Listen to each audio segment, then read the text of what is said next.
E aí pessoal, vamos aqui dar continuidade a essa nossa aula sobre impulso, momento linear e agora, por último, colisões, ok? Então, como já foi dito, nós utilizaremos os conhecimentos sobre impulso, momento linear, né, e a conservação do momento linear agora para o estudo de colisões. Como nós vamos tratar de casos bem mais simples, né?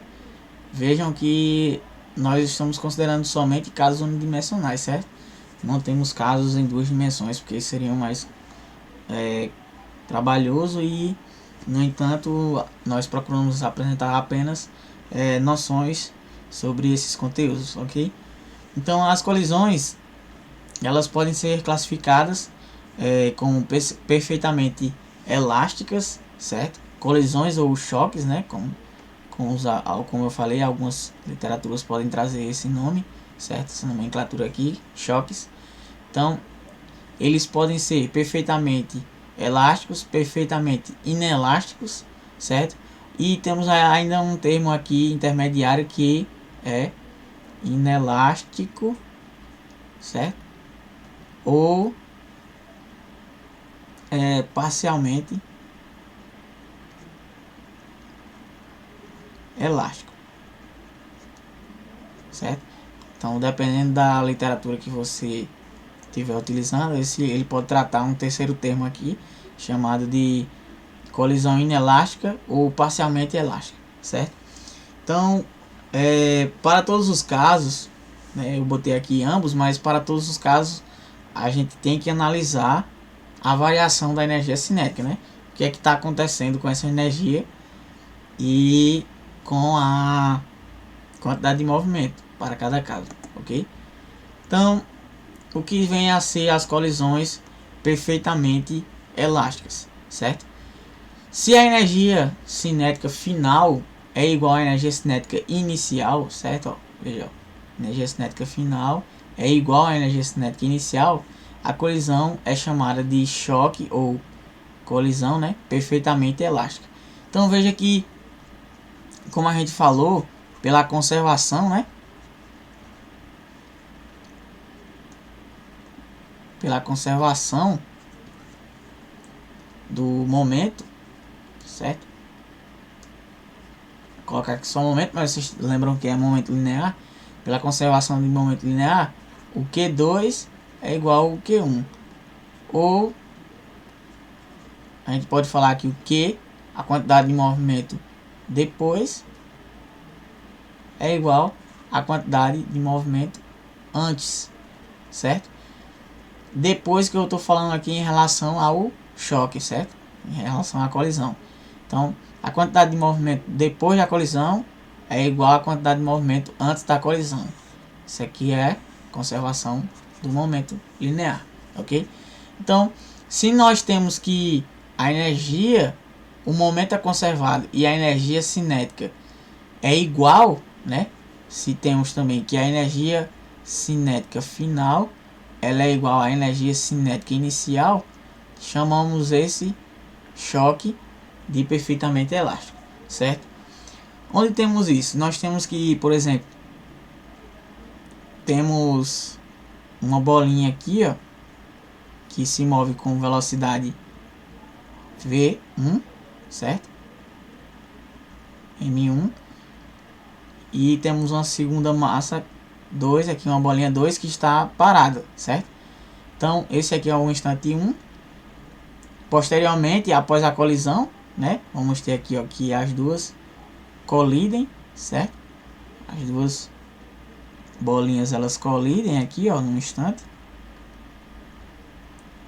Vamos ter aqui, ó, a bolinha 1 colide com a bolinha 2. E a partir daqui, ó, esse é o segundo momento, colisão, certo? Momento da colisão. E no terceiro instante, a bolinha 1, certo? Ela fica parada.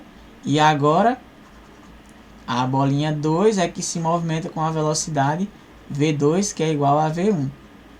V1, certo? A A bolinha 2 aqui, ó, ela estava parada, né? V2 igual a 0, certo? Então, depois do choque, a bolinha V2, né? Eu vou colocar aqui um primo, eu estava observando aqui agora, observando para a gente não misturar, certo? Então, antes do choque, vamos chamar só de V1 e V2. Depois do choque, vamos chamar de V1', né? Que é esse tracinho aqui em cima, e V2', ok? Então, veja aqui, ó. No instante 1, antes do choque, né? No instante 1, antes do choque, nós temos que quem se movimentava era somente a energia, era somente a esfera 1, certo? A esfera 2 estava parada. Então nós temos um choque, que é no momento da colisão, e temos um momento depois, né? Então depois da colisão, a esfera 1, que tem velocidade V'1, que é igual a 0, ela se movimenta com velocidade V2', que é igual a V1, sem ser primo, onde você vê que a energia cinética aqui, ó, a energia cinética inicial era somente da bolinha 1, porém a energia cinética final é da bolinha 2 com o mesmo módulo aqui, ó, igual a energia cinética da bolinha 1, ou seja, toda a energia cinética foi transferida para bolinha, para a esfera 2, certo? Então a energia cinética final é igual à energia cinética inicial, certo? Como a gente viu, toda a energia cinética da esfera 1 foi transferida para a esfera 2. E, como a gente disse, pela conservação do momento, né? MV1, certo? Conservação do momento aqui, ó. M1 V1 mais M2 V2 é igual a M1 V1' mais M2 V2', certo?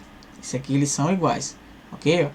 Então veja que M2V2 no momento inicial é 0, né? Isso aqui é 0 e isso aqui vai ser um valor aí, vamos dizer que é igual a 1, certo? Esse valor aqui é igual a 1. No momento depois, né? No momento depois ou momento antes, né? Aqui vai ser um momento depois, na verdade. O 1 vale 0 porque ele ficou parado, e o 2 se movimenta com velocidade V1, que também equivale a 1. Então nós temos que 1 é igual a 1, ok? Tudo certo até então? Deu para entender? Então, ó, como eu falei, temos, por exemplo, de colisão perfeitamente elástica, um bilhar, né? Só que, como eu falei, a gente desprezando aí as perdas de energias pelo atrito, né, entre a mesa e a bola, e também pelo som, né, que é emitido no momento da colisão, ok? As colisões elásticas ou parcialmente inelástica, né, colisão inelástica, perdão, ou parcialmente elástica, são colisões onde temos a perda, certo, de parte dessa energia cinética, ou seja, o momento ainda depois, ó, o momento depois ainda se conserva, certo? É igual ao momento antes, ou seja, M1 V1 é igual a M2 V2, certo? Ou a soma, né, se tivermos mais de um corpo aqui, de um elemento, vai ser igual à soma dos elementos do sistema aqui, né? Antes e depois. Então o momento se conserva, e também temos que, por exemplo, a gente utilizando ainda o mesmo exemplo da bolinha, a bolinha vem, né? A bolinha vem aqui, ó. Bolinha 1 de massa M1 vem com velocidade V1. E temos também uma bolinha aqui, ó, M2, que vem com velocidade V2. Então, esse aqui é o momento antes. Temos agora o momento do choque, né? O momento que acontece a colisão aqui, ó, entre ambos, certo? Temos a emissão aqui, ó, do som, certo? Emite som, certo? A colisão emite som e temos uma perda parcial, certo? Parcial de energia. Ok? Então, a partir daí, ó, veja que V2 aqui, ó, considerando que as massas são iguais, né? M1 é igual a M2. O momento aqui, ó, de 2 é menor do que o momento em 1. Então, nós vamos ter que o momento 2, né? Esse momento aqui, ó, o 2 pode chegar até a parar e o V1 pode retornar, né? Após a colisão. O M2, ele, vamos dizer que chegou a parar e o M1 retornou, né? Porém agora com a velocidade V1' menor do que a velocidade antes, ok? Então nesse momento 3 nós temos aqui que houve uma perda uma perda, né, parcial da energia cinética, ok? Então a energia cinética total do sistema era um valor aqui, porém agora a energia cinética final é outro valor, né? Não é mais o valor inicial. Então nós temos uma perda, né? Perda de energia cinética aqui, ok? Então essa é a colisão inelástica ou parcialmente elástica, como algumas literaturas podem trazer aí, ok?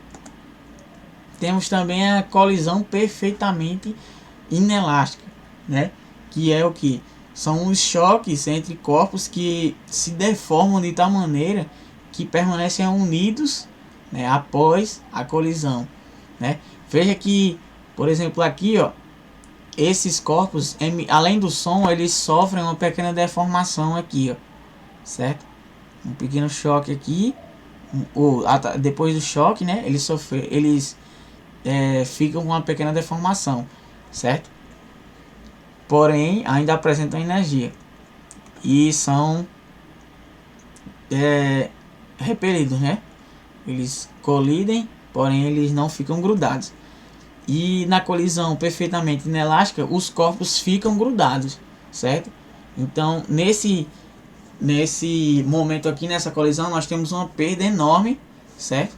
Ela é caracterizada pela perda muito maior, né?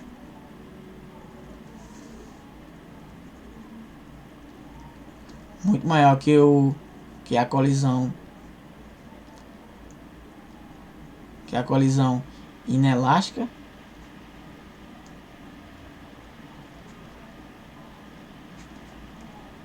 Perda de energia cinética, certo? Aqui, ó.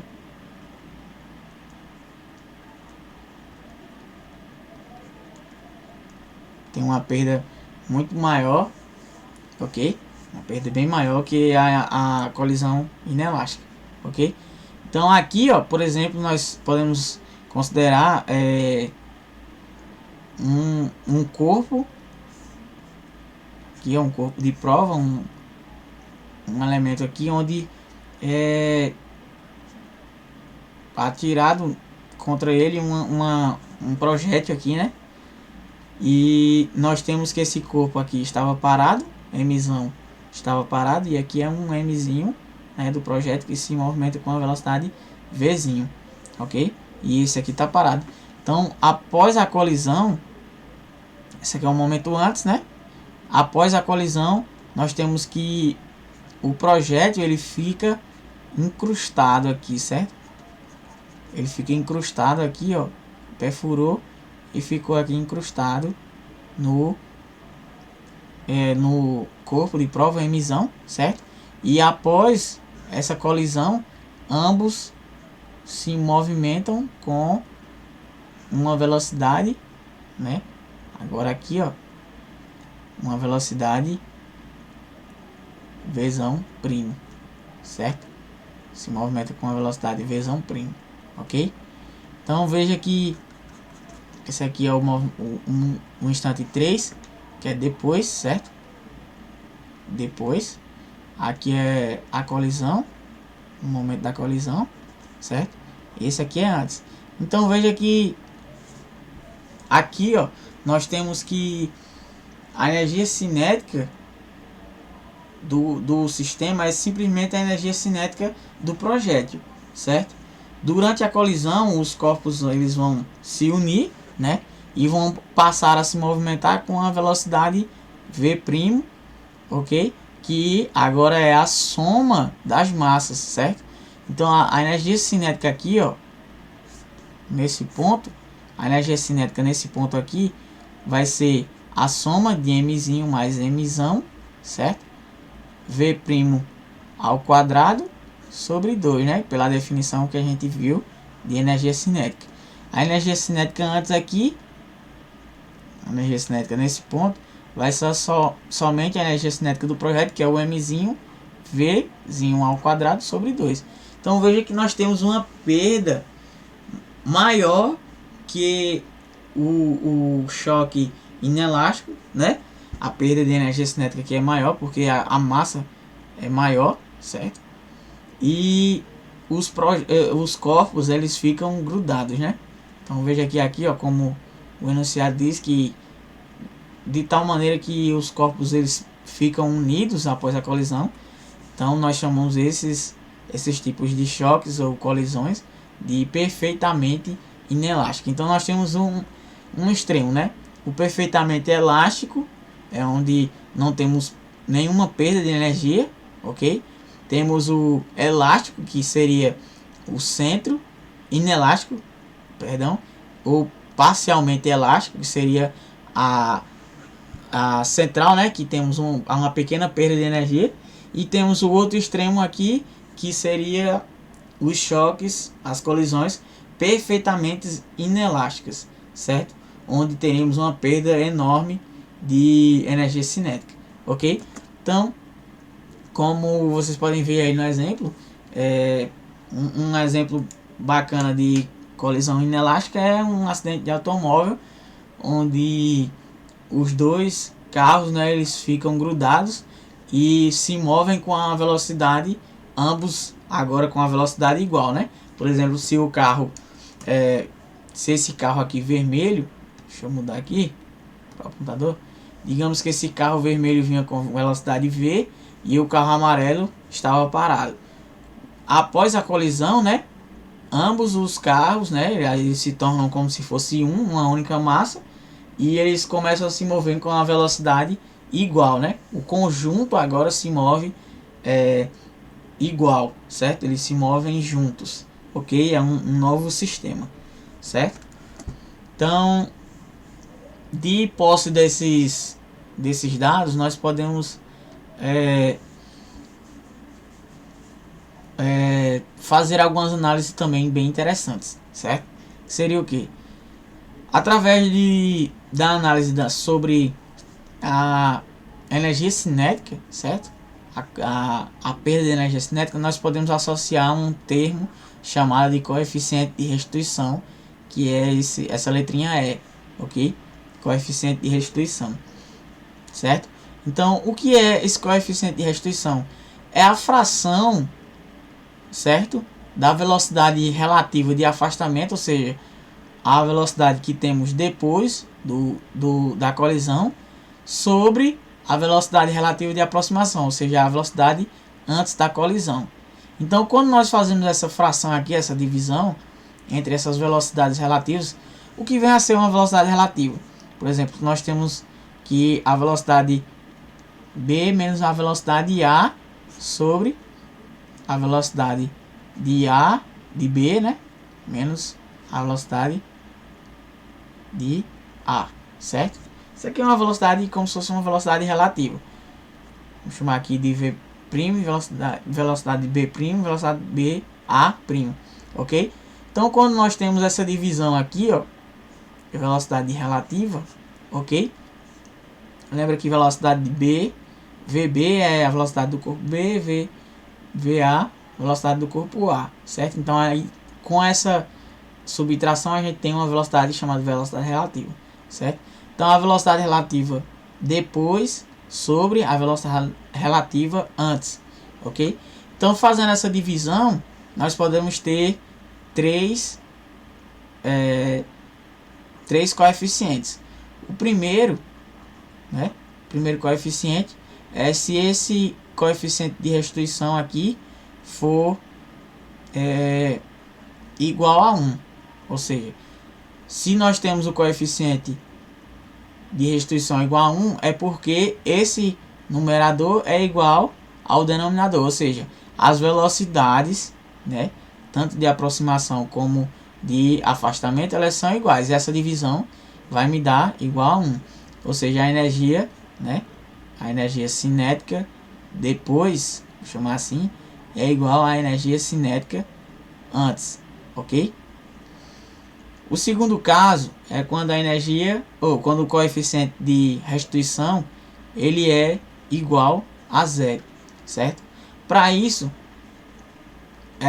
esse coeficiente de restituição aqui tem que ser, ou essas velocidades relativas tem que ser igual a zero, certo?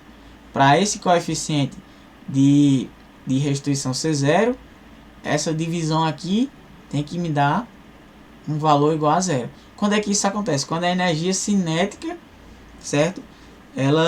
Esse valor aqui, ó, ele zera, certo? Quando a energia cinética depois, ela vem me dar um valor zero, ok? Aqui, ó. E o terceiro caso é quando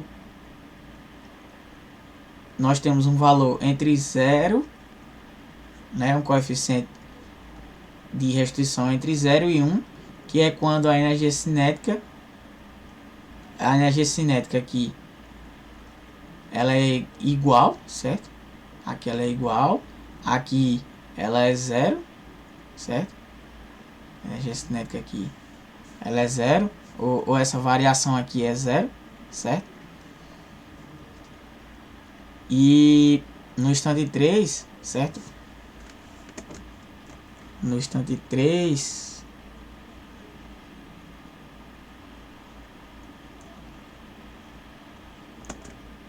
é isso mesmo.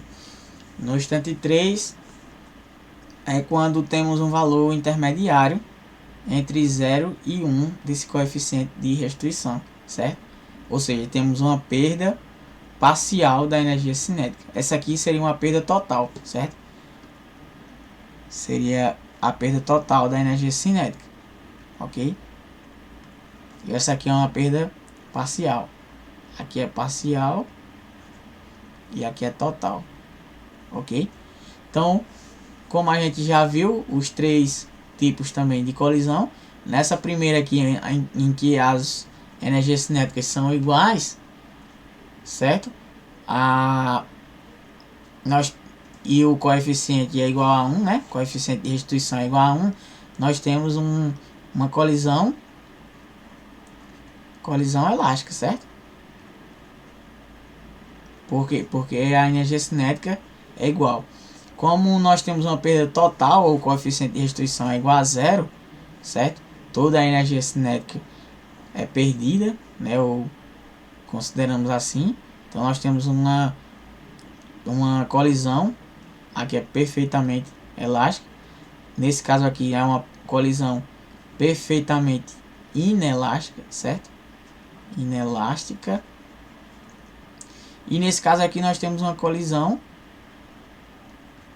somente inelástica ou parcialmente, certo? Parcialmente elástica, como a gente já mencionou, ok? Então, para finalizar, eu trago aqui um quadro resumo, ok? Um quadro resumo aqui, ó, onde a gente consegue classificar, né, determinar os principais aqui, ó, os principais tipos de choque ou colisão, né? Choque e colisão,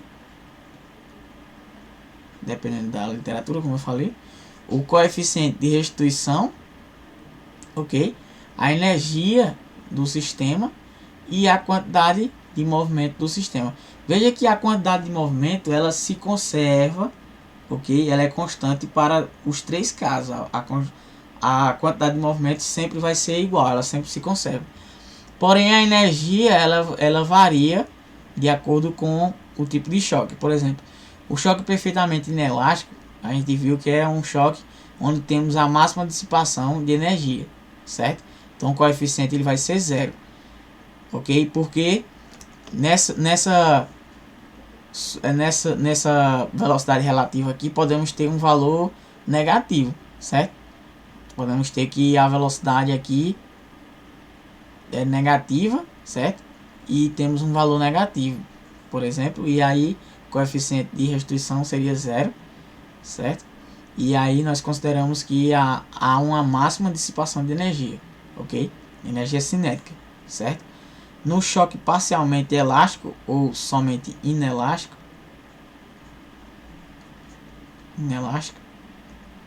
certo?